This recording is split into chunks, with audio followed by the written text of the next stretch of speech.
ધોરણ 8 યુનિટ 2 એલએમબીબી. એલએમબીબી એ શોર્ટમાં નામ આપેલું છે.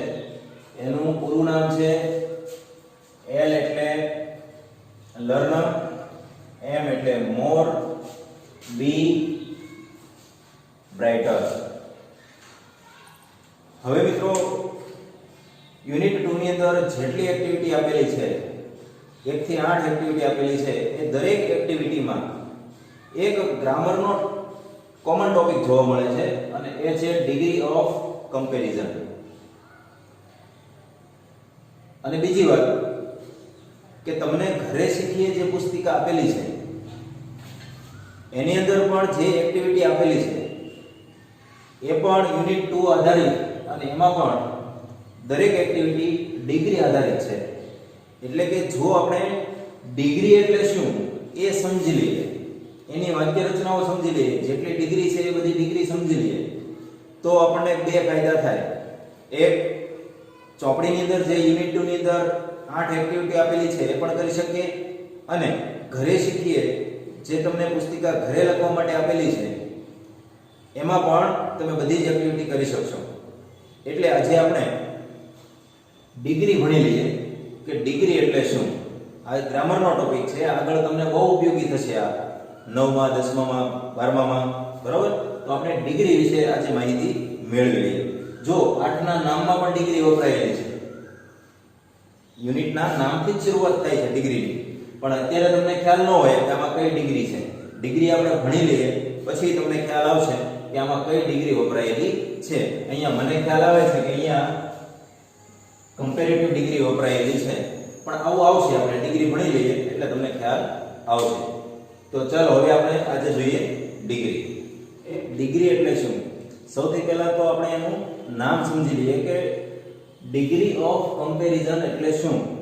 તો કમ્પેરિઝન નો અર્થ થાય સરખામણી અથવા તુલના, અને ડિગ્રી નો અર્થ થાય કક્ષા. એટલે આખો અર્થ એનો એવો થયો તુલનાની કક્ષાઓ, સરખામણી માટેની કક્ષાઓ. તો અહીંયા આપણે મિત્રો સરખામણી કરતા શીખવાનું છે. એક વસ્તુની બીજી વસ્તુ સાથે, એક વ્યક્તિની બીજી વ્યક્તિ સાથે અલગ અલગ રીતે સરખામણી કરી શકાતી હોય છે. તો એ સરખામણી માટેની અલગ અલગ જે રીત છે એ આપણે શીખવાની છે અને એને ઇંગ્લિશમાં કહેવાય ડિગ્રી. તો જો એ તો બહુ સરળ વાત થઈ ગઈ, કારણ કે આપણે આ બધી વ્યવહારમાં આપણે સરખામણી કરીએ જ છીએ. દાખલા તરીકે હું એમ કહું કે આ બ્લુ પેન કરતા બ્લેક પેન વધારે સારી છે, તો જો મેં બે પેન વચ્ચેની સરખામણી કરી કે નહીં, તો આવું તમે નથી કરતા? કરો જ છો. તમે ઘણીવાર તમારા મિત્રને કહો કે મારી સાયકલ તારી સાયકલ કરતા વધારે સારી છે, તો બે સાયકલની સરખામણી ત્યાં થઈ. ઘણીવાર તમે એવું કહો કે ભાઈ તારી સાયકલ મારી સાયકલ જેવી જ છે, બેયની સરખી જ છે, તો આ પણ સરખામણી થઈ. અને ઘણીવાર તમે એમ કહો કે મારી સાયકલ બધાની સાયકલ કરતા સારી છે, તો આ પણ સરખામણી થઈ. પણ બધાની સાયકલ કરતા એક સાયકલ તમારી જે છે એ શ્રેષ્ઠ છે એવું તમે કહ્યું. તો આ સરખામણી માટેની અલગ અલગ કક્ષાઓ કહેવાય. ઘણી વખત બે વસ્તુ કે વ્યક્તિની સરખામણી હોય, ઘણી વખત બધામાંથી કોઈ એક વસ્તુ કે વ્યક્તિની સરખામણી હોય બધા સાથે. તો આ અલગ અલગ સરખામણી માટેની જે રીત છે કે જે કક્ષાઓ છે એ આપણે શીખવાની છે, પણ અંગ્રેજીમાં. ગુજરાતીમાં તમને આવડે જ છે, એટલે ડિગ્રી એટલે બીજું કાંઈ નથી, બરોબર? સરખામણી કરતા આપણે શીખવાનું છે અને અંગ્રેજીમાં કેવી રીતે એની વાક્ય રચના બને એ ત્યાં સુધી આપણે જવાનું છે. તો ચાલો આગળ વધીએ.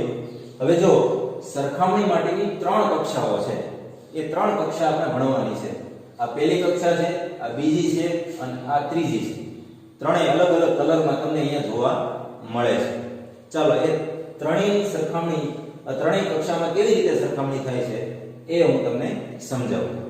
ચાલો અહીંયા તમે જોશો તો A અને B, હું એમ કહું કે ચાલો આ બેની સરખામણી કરો, તો તમે શું કહેશો કે A B જેટલો જ ઊંચો છે.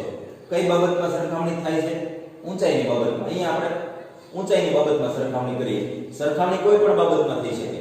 હોશિયારની બાબતમાં કરી શકો, સુંદરની બાબતમાં કરી શકો, નાના મોટાની બાબતમાં કરી શકો. અહીંયા આપણે એક એનો ગુણ લઈએ, ઊંચું. કોણ ઊંચું છે અને કોણ નીચું છે એ રીતે આપણે સરખામણી કરીએ ઊંચાઈની બાબતમાં. તો અહીંયા તમે શું કહેશો? ચાલો એની સરખામણી b સાથે કરો તો તમે તરત જ કહેશો a b જેટલો જ ઊંચો છે. બરાબર. હવે b ની સરખામણી a સાથે કરો તો શું કહી શકાય? b a જેટલો જ ઊંચો છે, કારણ કે બે સરખા છે. બરોબર. તો ગુજરાતીમાં આવી રીતે વાક્ય રચના બને કે a b જેટલો જ અને b a જેટલો જ ઊંચો છે. હવે એટલે કે આ બેની વચ્ચે શું હતું? સમાનતા. શું હતું? સમાનતા.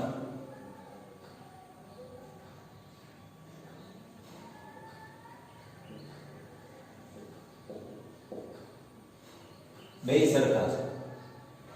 ચાલો હવે c અને d ની સરખામણી કરીએ તો તમને ખ્યાલ આવશે કે એમાં d ઊંચો છે, c એની કરતા થોડોક નીચો છે.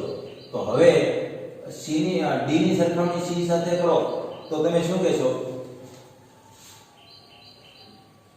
d c કરતા ઊંચો છે. c ની સરખામણી જો d સાથે કરો તો એવું કહી શકાય c d કરતા નીચો છે. એટલે કે આની અંદર એક છે એ ચડિયાતો છે, એટલે એ ડિગ્રી છે અધિકતા દર્શાવે. આ શું બતાવે? અધિકતા. એકમાં થોડો વધારે ગુણ છે ઊંચાઈનો. હવે છેલ્લી કક્ષામાં જઈએ તો આમાં ઘણા બધા છે. તો એ બધામાંથી સૌથી ઊંચું કોણ છે? તો તમે તરત જ કહેશો કે d. તો એનું વાક્ય તમે કેવી રીતે બનાવશો ગુજરાતીમાં?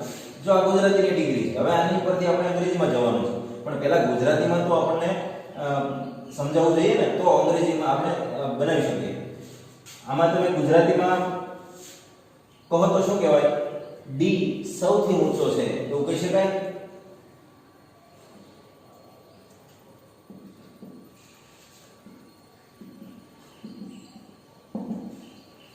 અને જો a કહીએ તો a સૌથી નીચો છે એવું કહી શકાય.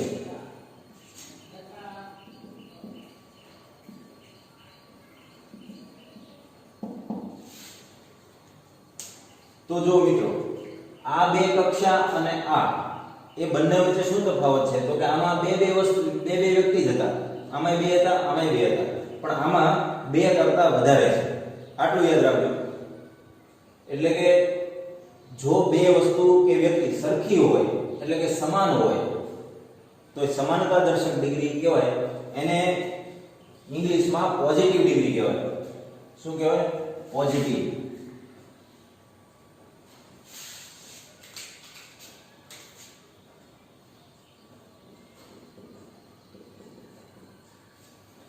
જેમાં બે વસ્તુ કે વ્યક્તિમાંથી એક ચડિયાતું હોય, અધિક હોય, વધારે હોય, તો એ અધિકતા દર્શક એને કહેવાય કમ્પેરેટિવ.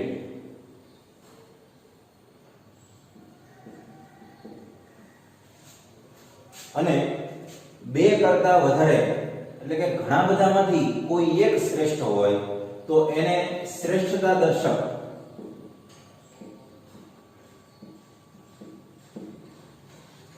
ડિગ્રી કહેવાય. અને ઇંગ્લિશમાં એને કહેવાય સુપરલેટિવ.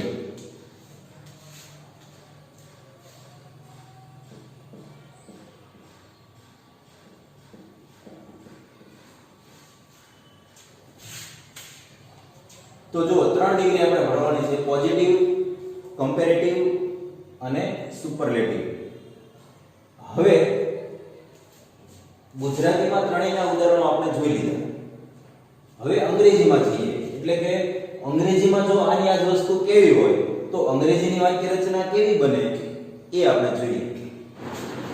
પહેલું વાક્ય છે એ બી જેટલો જ ઊંચો છે. અને અંગ્રેજીમાં કેવું હોય તો જો કઈ રીતે કહી શકાય, a is as tall as b. એનો અર્થ એવો થયો કે a b જેટલો જ, as નો અર્થ શું થાય, ના જેટલું જ. એટલે જે બે વસ્તુ કે બે વ્યક્તિ હોય એના જેટલું જ, એટલે કે બે સરખું છે એવું દર્શાવવા માટે ઇંગ્લિશમાં as પછી વિશેષણ, અહીંયા ટોલ હોય, શોર્ટ હોય, ક્લેવર હોય, કોઈ પણ વિશેષણ હોય. તો હોશિયારની બાબતમાં વાત કરતા હોય કે એ બી જેટલો જ હોશિયાર છે તો અહીંયા ક્લેવર મૂકવું પડે. તો એમ બની જાય કે a is as clever as b, એટલે કે a b જેટલો જ હોશિયાર છે. બરોબર? ગમે તે બાબતમાં, ગમે તે ગુણની બાબતમાં તમે સરખામણી કરતા હો, એ ગુણ જેને આપણે વિશેષણ કહીએ છીએ, બરોબર, તો એ વિશેષણો કે ગુણ વગર સરખામણી શક્ય નથી, એના વગર ડિગ્રી શક્ય નથી. એટલે કે આવા કોઈને કોઈ ગુણ હોવો જ જોઈએ અને એ ગુણની બાબતમાં બે વસ્તુની કે વ્યક્તિની સરખામણી કરી હોય. બરોબર? મેં હમણાં કહ્યું ને કે બ્લુ પેન રેડ પેન કરતાં વધારે સુંદર છે. તો જો સુંદરતાની બાબતમાં મેં સરખામણી કરી, બરોબર, તો કોઈ પણ ગુણ હોય જો સુંદર હોય તો અહીંયા બ્યુટીફુલ આવી જાય કે એ બી જેટલો જ સુંદર છે એમ કેવું હોય તો ટોલ ને બદલે બ્યુટીફુલ મૂકી દેવાનું. તો a is as beautiful as b. વાક્ય રચના તો એમનેમ જ રહેશે, વચ્ચેના વિશેષણો બદલાશે. એટલે કે પોઝિટિવ ડિગ્રીની આ વાક્ય રચના છે. મેં ટૂંકમાં લખું છું, p એટલે પોઝિટિવ. તો પોઝિટિવ ડિગ્રીની વાક્ય રચના તમે સમજી લો કે વિશેષણની બંને બાજુ as આવે, એટલે એ સરખાપણું બતાવે. બરાબર? ચાલો હવે બીજી ડિગ્રી c ની વાત કરીએ. d તો અહીંયા દેખાય છે d c કરતા ઊંચો છે. અહીંયા આપણે ગુજરાતીમાં પણ લખ્યું છે, બરાબર. હવે એનું ઇંગ્લિશ કરવું હોય તો d is taller than c. આ રીતે વાક્ય રચના બનશે. તો આમાં શું થાય છે તો કે વિશેષણને er પ્રત્યે લાગે છે. જો ટોલ હતું અહીંયા, તો અહીંયા વધારે ઊંચું એમ કેવું હોય તો ટોલર કરવું પડે. બરોબર? અહીંયા ક્લેવર હોય અને વધારે હોશિયાર, ક્લેવર એટલે હોશિયાર, વધારે હોશિયાર એમ કેવું હોય તો એને er લાગી જાય, ક્લેવર એમ થઈ જાય. બરોબર? તો ટૂંકમાં કમ્પેરેટિવ ડિગ્રીમાં વિશેષણને er પ્રત્યે લાગે છે અને પછી પાછળ ધ્યાન મુકાય છે. આ ખાસ ધ્યાન રાખો. આ ધ્યાનનો અર્થ થાય ના કરતા. જો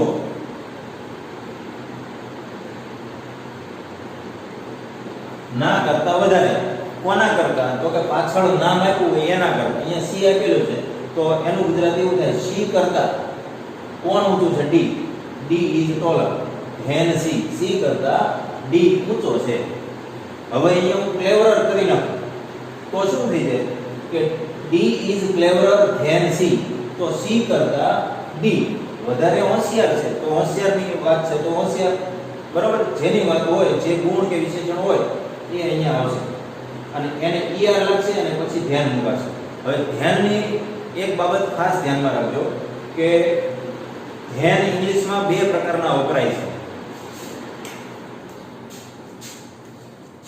એક આવું ધ્યાન પણ વપરાય.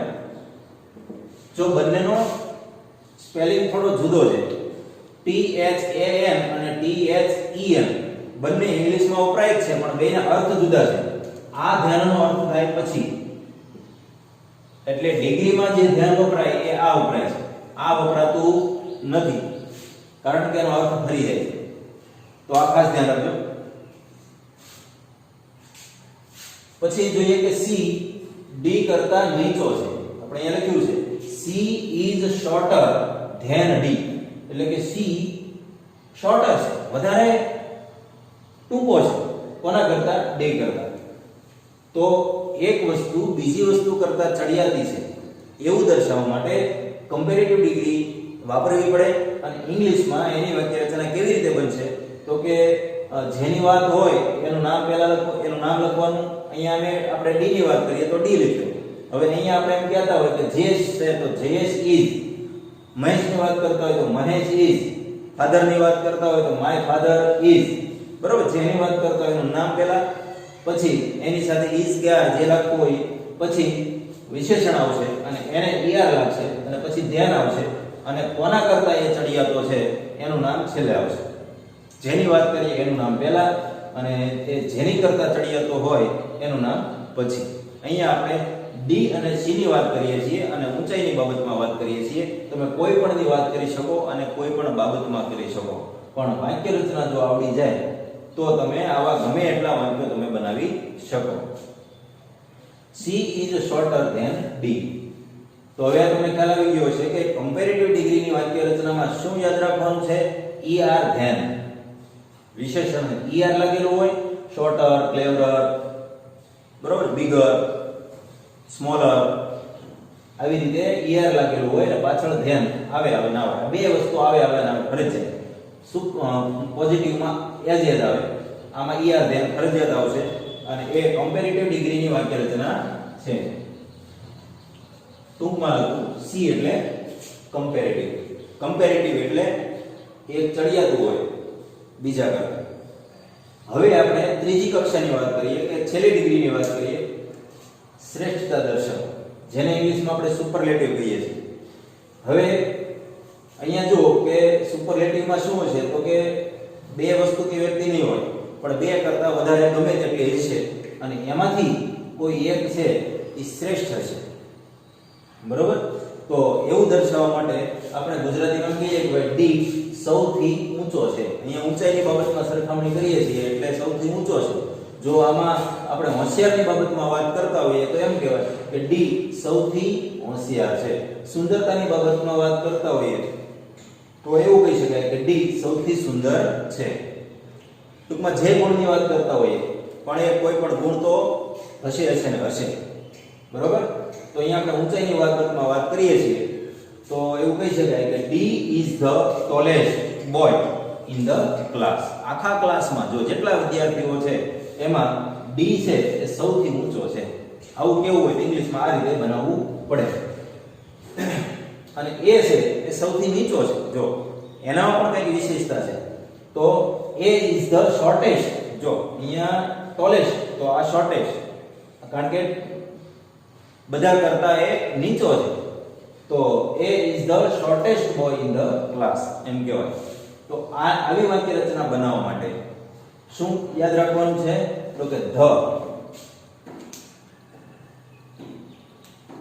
આર્ટિકલ ધ, વિશેષણની પહેલા આર્ટિકલ ધ લાગશે જ અને પાછળ એને est લાગશે. ટોલ ને શું લાગશે? est. અહીંયા ધ લાગશે અને અહીંયા est. એટલે કે અહીંયા વિશેષણને er લાગે છે અને અહીંયા વિશેષણને est લાગે છે અને આગળ આર્ટિકલ ધ લાગે છે. આમાં er લાગે છે, પાછળ ધ્યાન લાગે છે, આમાં est લાગે છે અને આગળ ધ આવે છે. તો આ ત્રણેય વાક્ય રચનાઓ એટલે કે આ શોર્ટમાં તમે આ યાદ રાખજો, એઝ er ધ્યાન અને ધ est, બરોબર.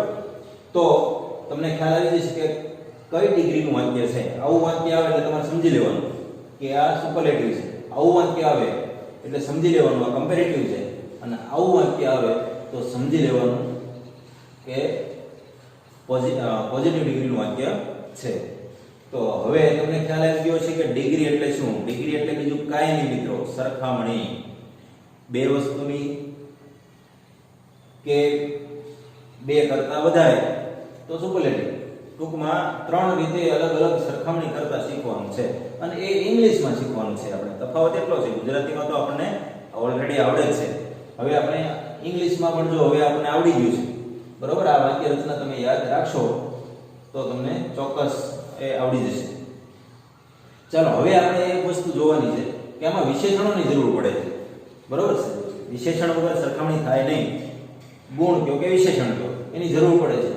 તો હવે આપણે વિશેષણોમાં આગળ વધીએ કે આવા થોડાક વિશેષણો જોઈ લઈએ, બરોબર. ત્રણેય ડિગ્રીમાં વિશેષણો કેવા બને, વિશેષણોના રૂપ કેવા બને એ આપણે હવે જોઈએ.